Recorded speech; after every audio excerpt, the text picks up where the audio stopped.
todos bienvenidos, me da gusto verles, ya estamos llegando por acá. Esta semana no tuvimos una dinámica, ¿verdad? Previa, no hubo tarea, así que pudieron descansar un poquito. Quiero compartir con ustedes, como siempre, empezamos con un tiempo de oración y precisamente quiero compartir con ustedes la oración de esta semana. Déjenme nada más compartir mi pantalla. Y me avisan si pueden verla. Es, es un pasaje muy conocido probablemente por todos nosotros, o al menos alguna vez lo han escuchado, posiblemente. ¿Ya están viendo la pantalla? Sí. De acuerdo. ¿Hay algún voluntario que nos pueda ayudar para dar lectura a esta porción de la Biblia? Yo, bueno, pues, Adelante, Itza. cuando pienso en Candy. todo esto, caigo de rodillas y elevo una oración al Padre, el creador de todo lo que existe en el cielo y en la tierra. Pido en oración que, de sus gloriosos e inagotables recursos, los fortalezca con poder en el ser interior por medio de su Espíritu. Entonces Cristo habitará en el corazón de ustedes a medida que confíen en Él. Echarán raíces profundas en el amor de Dios y ellas los mantendrán fuertes. Espero que puedan comprender, como corresponde a todo el pueblo de Dios, cuán ancho, cuán largo, cuán alto y cuán profundo es su amor. Es mi deseo que experimenten el amor de Cristo, aun cuando es demasiado grande para comprenderlo todo. Entonces serán completos con toda la plenitud de la vida y el poder que proviene de Dios. Pablo, apóstol, Efesios 3, 14, 19. Ok. Eh, gracias, Candy. Tenemos esta tremenda oración del apóstol Pablo acá, ¿no? Y quiero que pienses un poco acerca de por lo que Pablo está orando en, en esta porción de Efesios, ¿no? Creo que hay siempre una tentación latente cuando empezamos a conocer más de Dios, cuando estudiamos acerca de Dios, cuando leemos acerca de Dios, a, de verdad olvidar el propósito de todo esto, ¿no? ¿Para qué estamos aquí? ¿Por qué queremos aprender más de la Biblia? ¿Por qué queremos aprender más de plantando iglesias, de Santiago, de cualquier materia que estén llevando, ¿no? Y me gusta mucho esta porción de la Biblia, y especialmente porque pues es una oración, ¿no? Pablo está dejándonos en claro cuál es su oración aquí. Y si nos fijamos, toda esta oración torna alrededor de Cristo, de lo que Él... Disculpa, ¿soy yo la que no oigo o no se oye nada? ¿Escuchan los demás? Yo no oigo nada. Sí, yo sí Sí, te yo, escucho. yo sí te escucho. Yo sí, Bien. sí se escucha.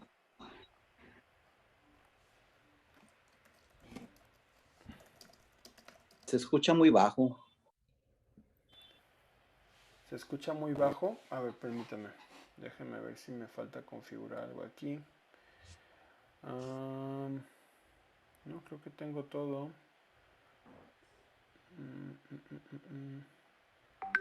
Déjenme ver si es este micrófono que estoy usando. ¿Ahí me escuchan mejor? ¿O igual? Sí, yo sí te escucho muy bien. ¿Sí? Ok. Bueno, creo que la mayoría está escuchando bien. Itza, por favor, revisa, no sé, algo con tu Zoom. Si quieres, entra y vuelve, sale y vuelve a entrar, ¿no? Para comprobar. Entonces,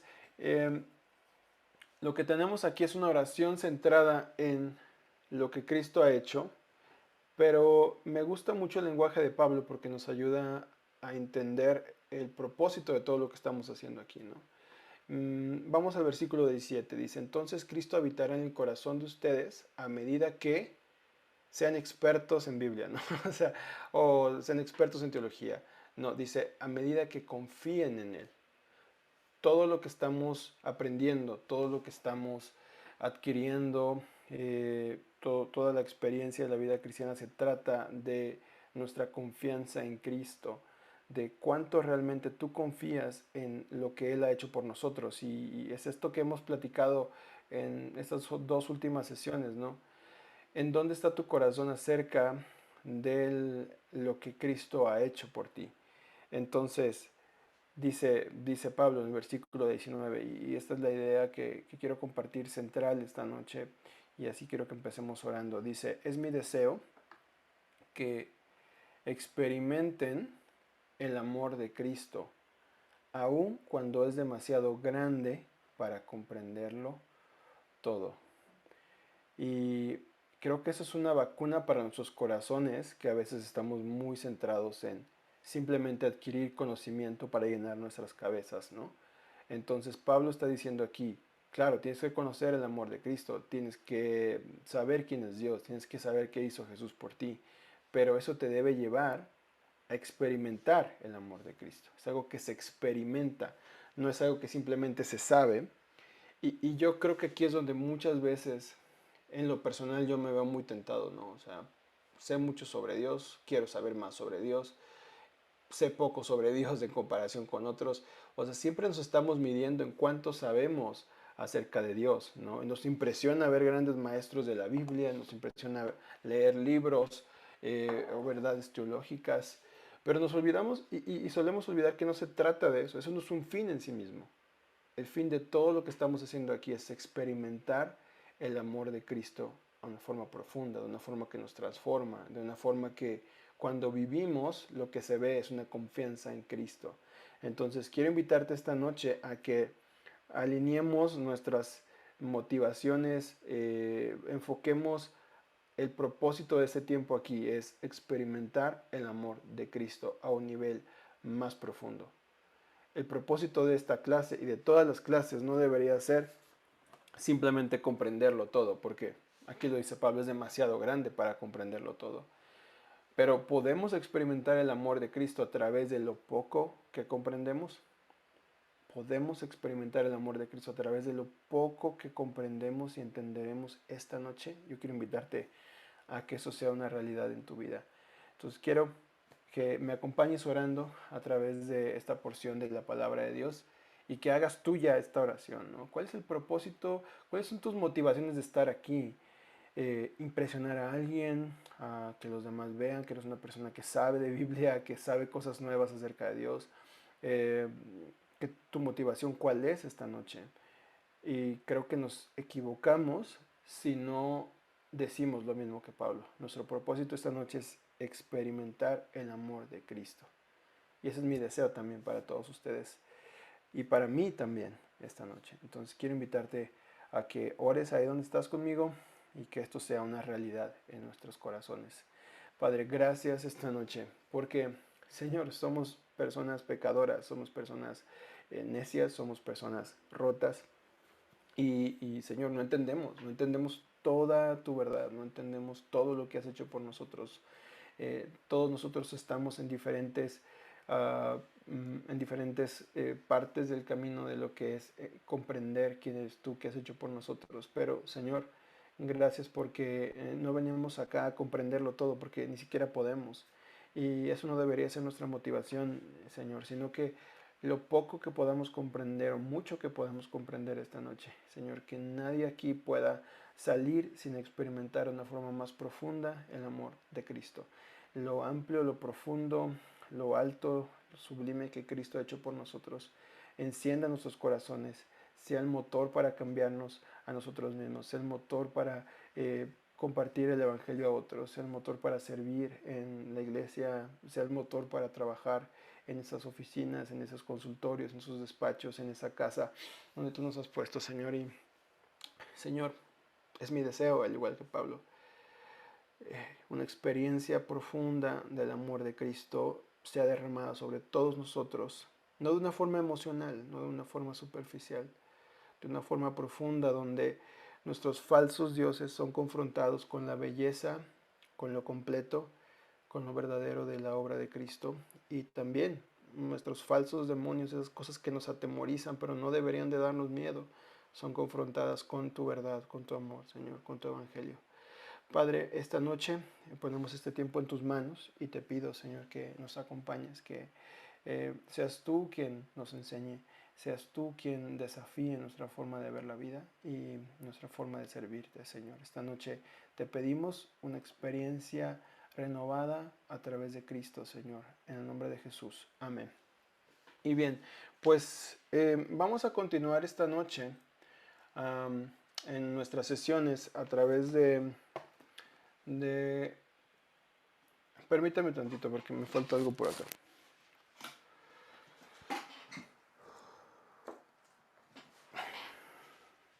Es que me falta mi reloj porque si no, luego me voy de largo y hemos tenido 2 sesiones muy correteadas. Así que quiero tener mi reloj aquí a la vista para que no nos vuelva a pasar esto esta noche.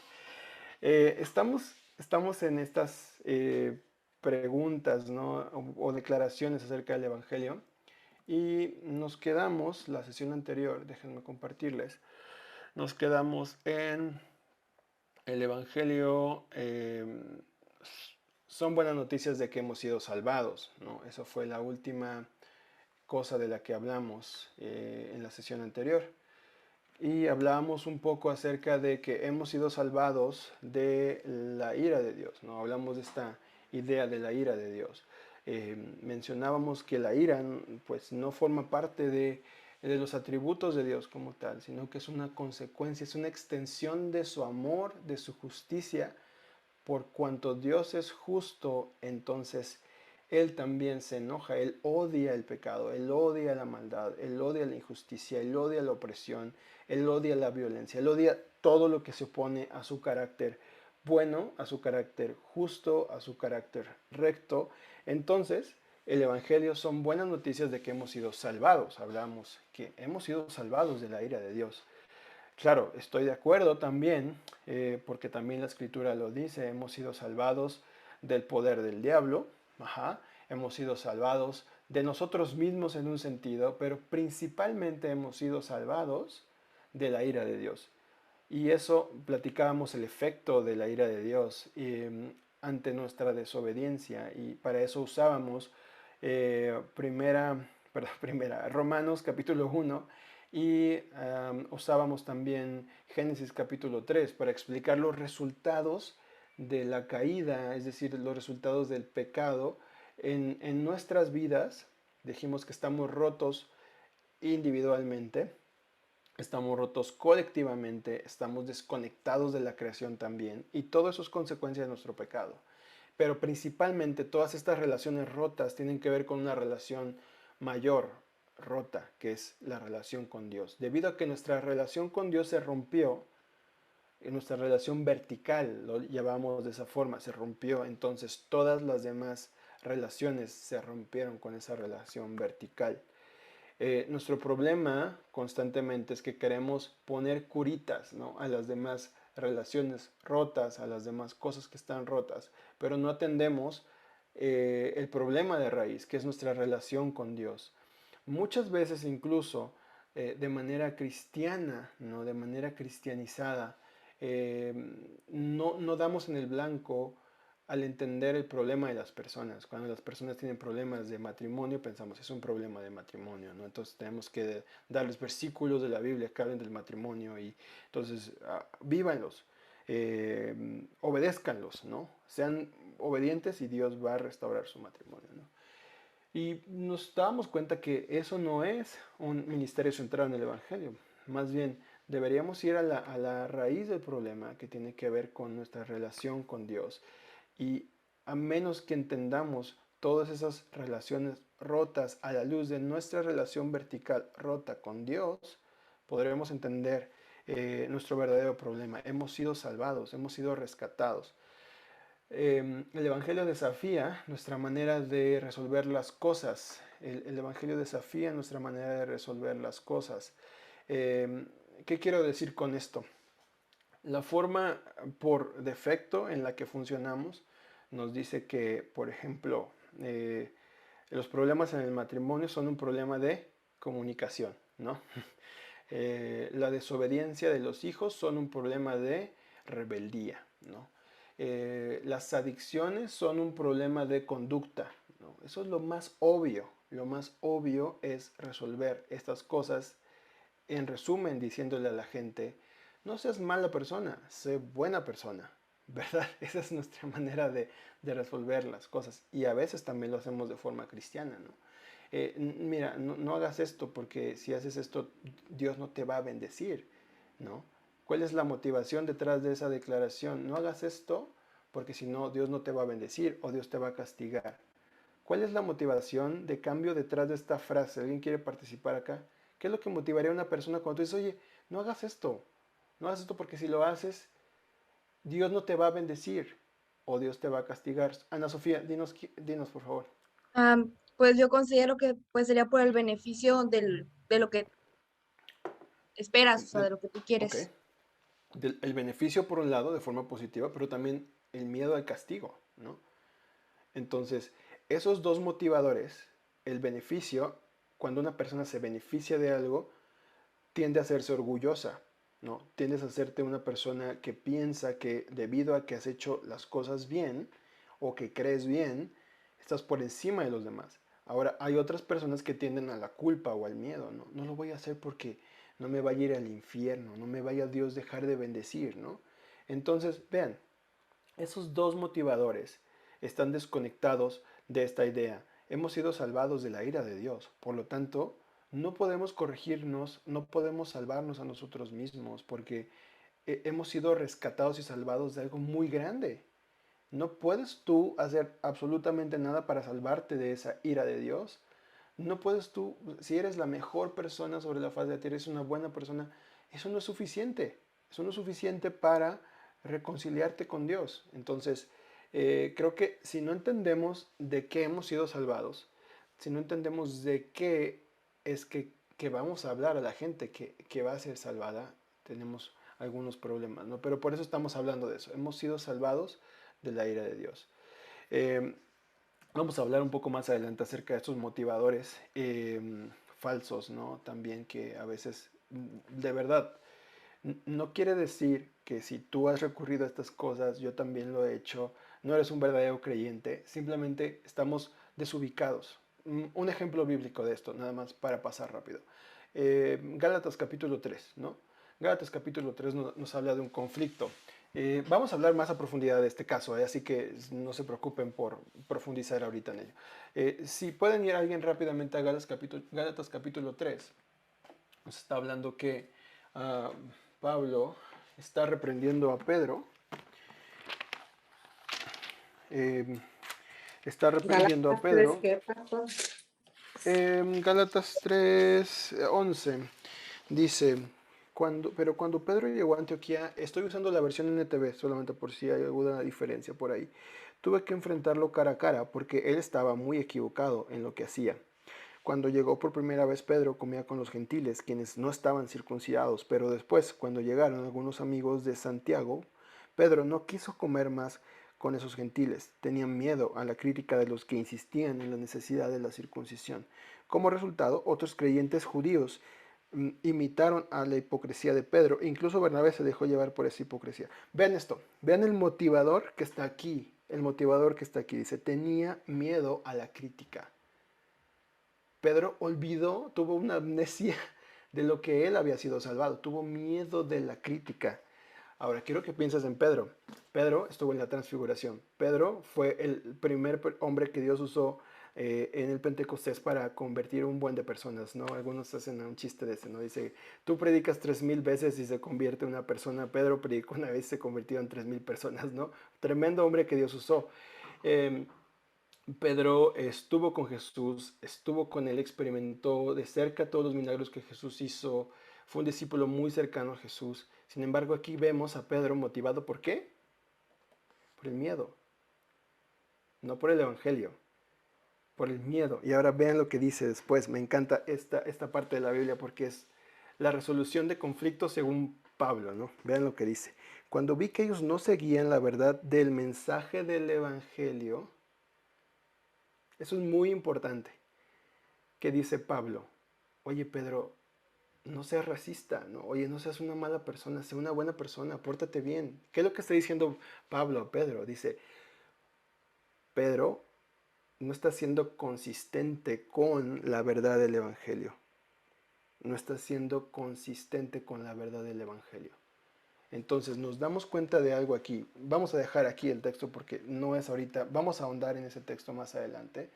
Pero Si te das cuenta, cuando tú no entiendes de que eres salvado, lo olvidas. Tú como cristiano, no pienses en la gente no creyente. Tú como cristiano olvidas constantemente de que has sido salvado y entonces piensas que has sido salvado de otras cosas y minimizamos la ira de Dios y caemos en cosas como Pedro, ¿no?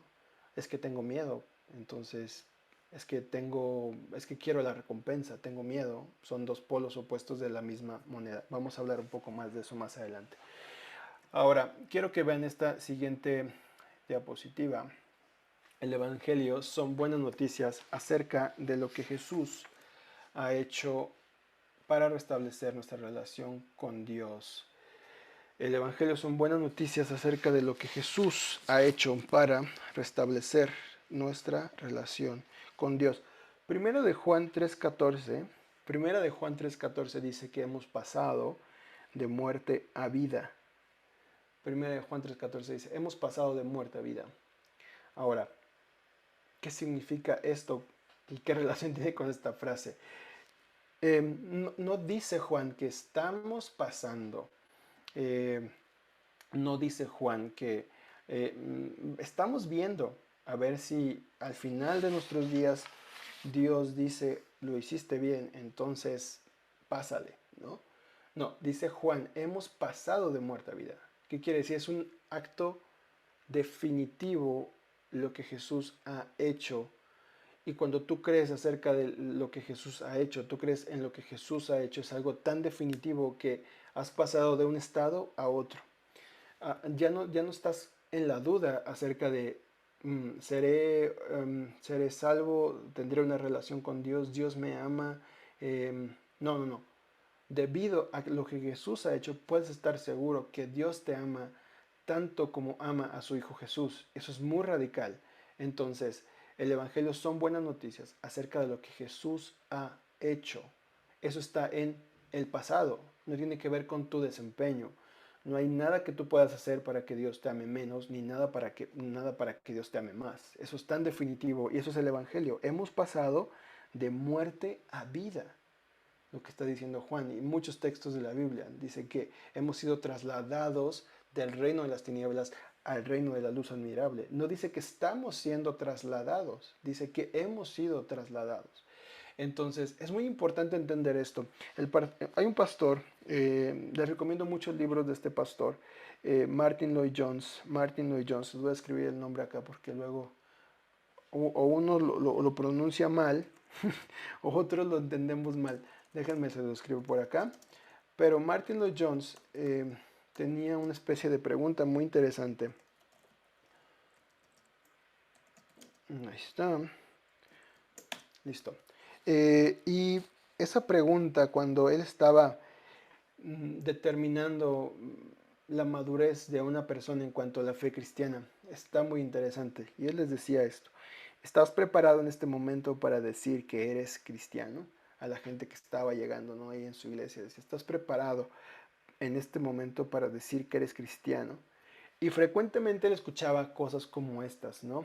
A veces quizá tú también la dijiste, la dices o has escuchado que alguien la diga, ¿no? Siento que no soy lo suficientemente bueno. Siento que no soy lo suficientemente bueno. ¿Qué piensan de esta respuesta? ¿Les suena? ¿La han escuchado alguna vez de alguien que le digan, oye, tú eres cristiano? Que responda de esta forma. Silvia, estás afirmando por ahí mucho. ¿Has escuchado a alguien? Tú también lo decías. A ver, cuéntanos. ¿Verdad? Sí, pues sí he escuchado y quizás yo también muchas veces lo he dicho, la verdad. A veces, pues sí, pensamos que no somos buenos para merecer, ¿verdad?, lo que Jesús ha hecho, pero en realidad lo que usted está diciendo es verdad, no, fue un acto que él hizo por amor. No. Entonces, sí, a veces sentimos eso. ¿Ven? Y se siente muy cristiano, ¿no? Decir, es que no soy suficientemente bueno. ¿En quién estás creyendo cuando dices eso? Estás creyendo en ti mismo. Estás creyendo en tu misma bondad, ¿no? O sea, ¿cuándo vas a ser cristiano de verdad? Cuando seas verdaderamente bueno. ¿Y cuándo vas a ser verdaderamente bueno? ¿Cuándo vas a ser lo suficientemente bueno como para que Dios declare sin Cristo sobre ti que tú eres bueno, ¿no? Y está muy interesante la respuesta. Dice, todavía están pensando en términos de ellos mismos. Dice, la idea que tienen es, necesitamos hacernos lo suficientemente buenos para ser cristianos. Esa es la idea, dice Martin Lloyd Jones. Necesitamos hacernos lo suficientemente buenos para ser cristianos. Eso va en contra del mensaje que estamos escuchando esta noche. Si lo que Jesús hizo es definitivo, entonces eso ya nadie lo puede cambiar. Si Dios ha declarado algo sobre ti, si Dios ha dicho algo acerca de ti, no hay nada que pueda cambiarlo. Porque si realmente Dios ha dicho algo sobre ti, lo ha dicho a través de Cristo. Y eso ha costado la sangre de Cristo. Entonces, dice el pastor Martin Jones, suena muy humilde, pero es mentira del diablo, ¿no? Él sí lo dice muy fuerte, ¿no? Es mentira del diablo, es la negación de la fe. Suena muy cristiano decir, es que no soy lo suficientemente bueno todavía. Bueno, ¿y cuándo vas a ser lo suficientemente bueno? Suena muy, muy cristiano, pero no lo es. Un cristiano es aquel que confía en Cristo para su aceptación delante de Dios, lo que conocemos como justificación, ¿no? Que es un concepto bastante profundo y rico, pero quiero que pienses en eso, ¿no? Muchos mensajes que decimos, que escuchamos, de verdad parecen muy, muy cristianos, pero no caen, no encajan con el mensaje del Evangelio, ¿no? Eh, tenemos que tener cuidado con esto, ¿no? Mm, ¿Cuándo vamos a ser expertos en el Evangelio? Nunca. Claro que nunca podremos profundizar en lo que decía Pablo. Sin embargo, mientras tú vas conociendo más ese Evangelio, te vas enamorando más de la obra de Cristo, vas experimentando, como lo dice Pablo, ese amor de Cristo, vas a saber comunicar mejor el Evangelio a otros. Y claro que eso va a traer bendición al pueblo de Dios. Mientras tú seas más fluido en hablar el Evangelio, en predicarte el Evangelio a ti mismo, en identificar los falsos evangelios y no ser reaccionario, no ser, eso es un falso evangelio y te vas a ir al infierno y estás mal, eso es falsa doctrina, no, sino de una forma en la que tú seas capaz de filtrar los falsos evangelios y claro, confrontar en amor cuando sea necesario, pero es necesario esto, o sea, hay muchas cosas que confundimos con el Evangelio. Por eso estamos hablando y pasando tanto tiempo hablando de esto. Y termina Martin Lloyd Jones la frase, nunca será lo suficiente bueno. Nunca nadie lo ha sido. Dice el final, la esencia de la salvación cristiana es decir que Dios es lo suficientemente bueno y que yo estoy en Él.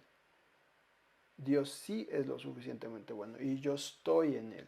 Entonces, el Evangelio son noticias de lo que Jesús ha hecho para restablecer nuestra relación con Dios. Eso está en el pasado, no en el presente.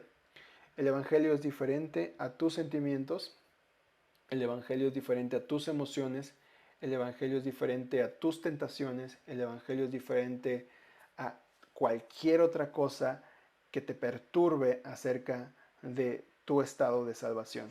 El Evangelio es una obra definitiva, completa, y es ahí donde deberíamos ir constantemente. Martin Lloyd Jones también dice algo muy interesante y con esto voy a pasar al siguiente punto. Él dice que mucho de nuestra depresión espiritual, de nuestro estado de ánimo apagado en cuanto a las cosas de Dios, tiene que ver con que nos hablamos poco y escuchamos mucho. Y él habla del Salmo 103. El Salmo 103 es muy interesante porque no es ni siquiera una oración, no es una canción. Ve al Salmo 103 para que lo veas por ti mismo. Es un diálogo consigo mismo, ¿no? Dice, bendice alma mía al Señor y bendiga todo mi ser su santo nombre. Nunca te olvides de lo que Dios ha hecho por ti, nunca te olvides que su misericordia está sobre ti, nunca te olvides que Él es que te rescata, Él es el que te corona de favores. Estoy diciéndolo en la Reina Valera porque aunque uso NTV, mi cabeza está con Reina Valera todavía, pero eso es lo que dice, ¿verdad? Entonces dice Martin Lloyd Jones, nuestro gran problema es que muchas veces nos hablamos muy poco. Tienes que hablar a tu corazón el Evangelio. Para tú predicar el Evangelio a otros, tienes que predicarte el Evangelio primero a ti, a ese nivel. Si lo que Jesús ha hecho es tan definitivo, es definitivo sobre mi vida, sobre mi pecado, sobre mis sentimientos, sobre mis emociones, sobre mis circunstancias. Si lo que Jesús ha hecho son buenas noticias para restablecer mi relación con Dios, eso debería informar toda mi vida. Entonces, háblate el Evangelio, predícate el Evangelio,